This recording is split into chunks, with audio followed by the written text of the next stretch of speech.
Hearing the Battle, July 21st, 1861, by Sarah Piatt, 1836 to 1919. One day in the dreary summer, on the Sabbath hills from afar, we heard the solemn echoes of the first fierce words of war.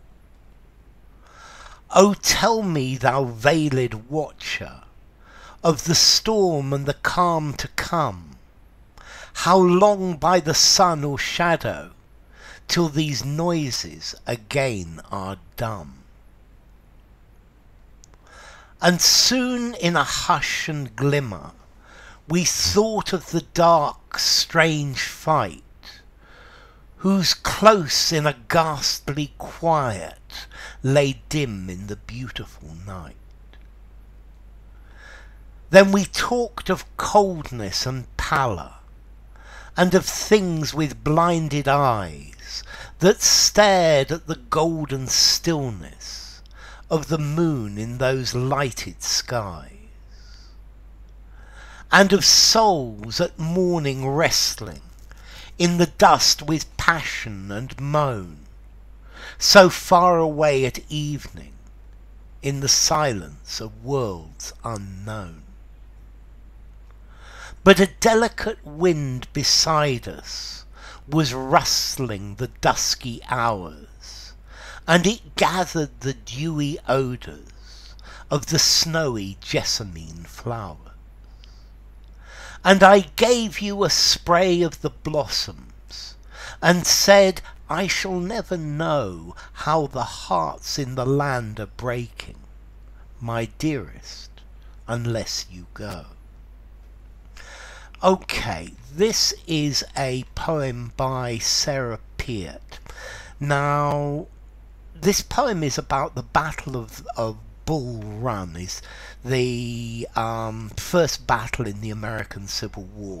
Now, Sarah Piatt was a lady from plantations and slaveholders in the South, and she was actually quite near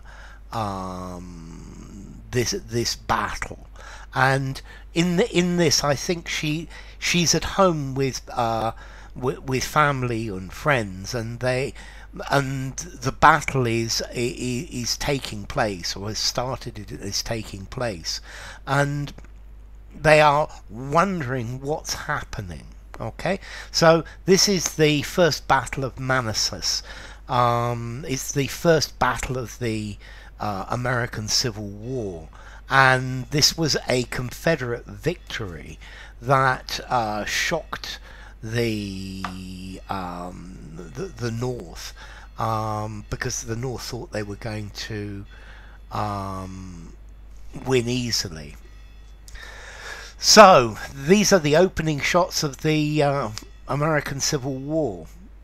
One day in the dreamy summer, on the Sabbath hills from afar, we heard the solemn echoes of the first fierce words of war.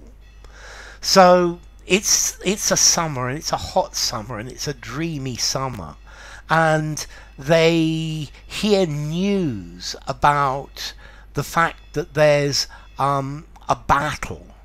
Yeah, they hear echoes, so they're hearing about it, but they're not entirely sure what has happened. Yeah, soon they will learn more, but this is the first fierce words of war. This is the beginning of the war, and they know that war is now here.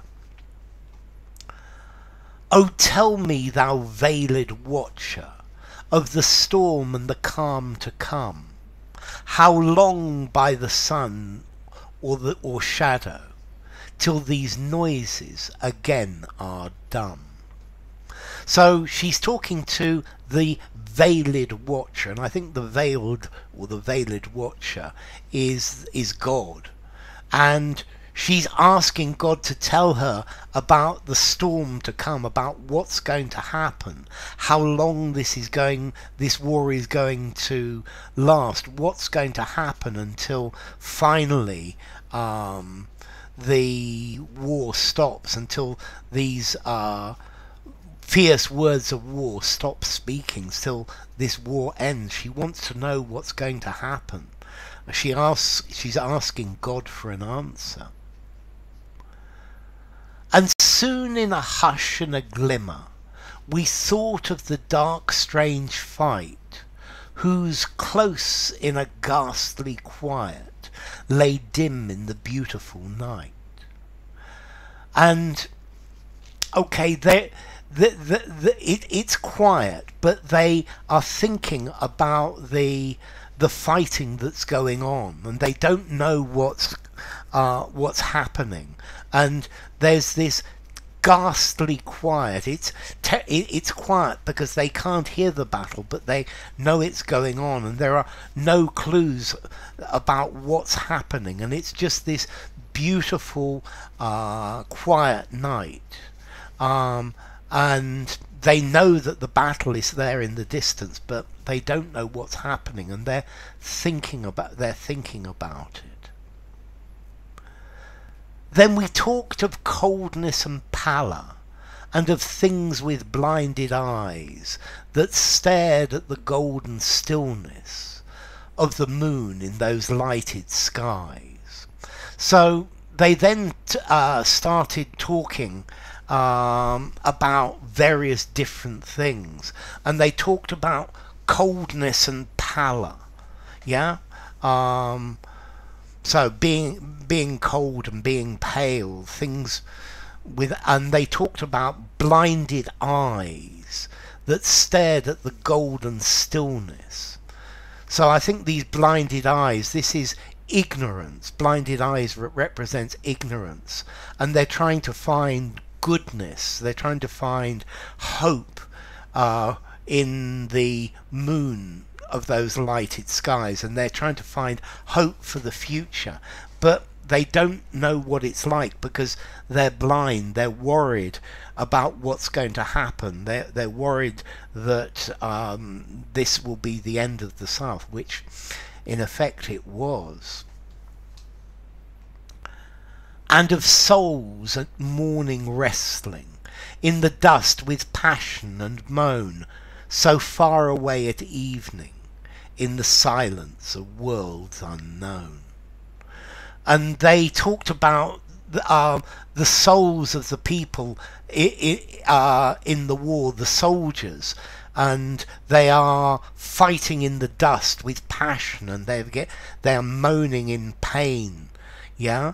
And then now it's evening, and they are so far away. Yeah, and this is an unknown world, so they have no idea what has happened in the battle. Yeah, and they are still wondering about it. But a delicate wind beside us was rustling the dusky hours as it gathered the dewy odours of the snowy jessamine flowers.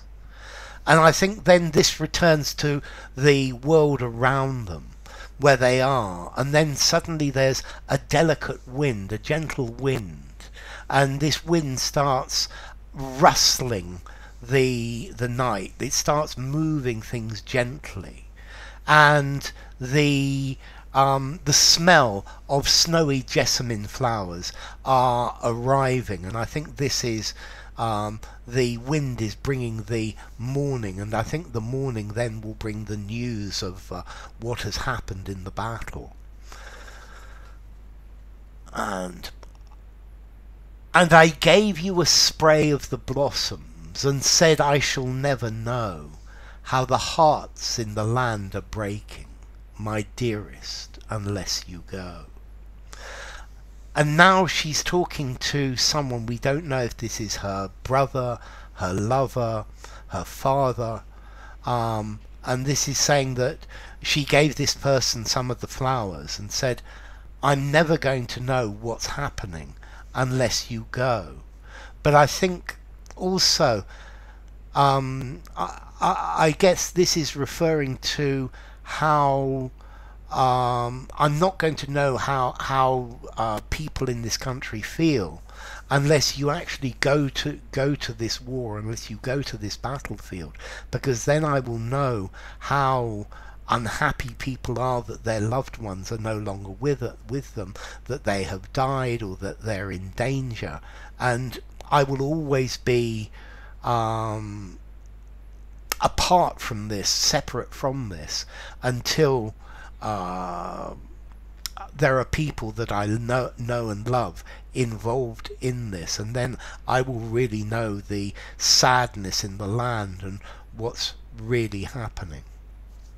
So, enough. If you enjoyed the video, give it a rating, subscribe to my channel, and I will see you soon.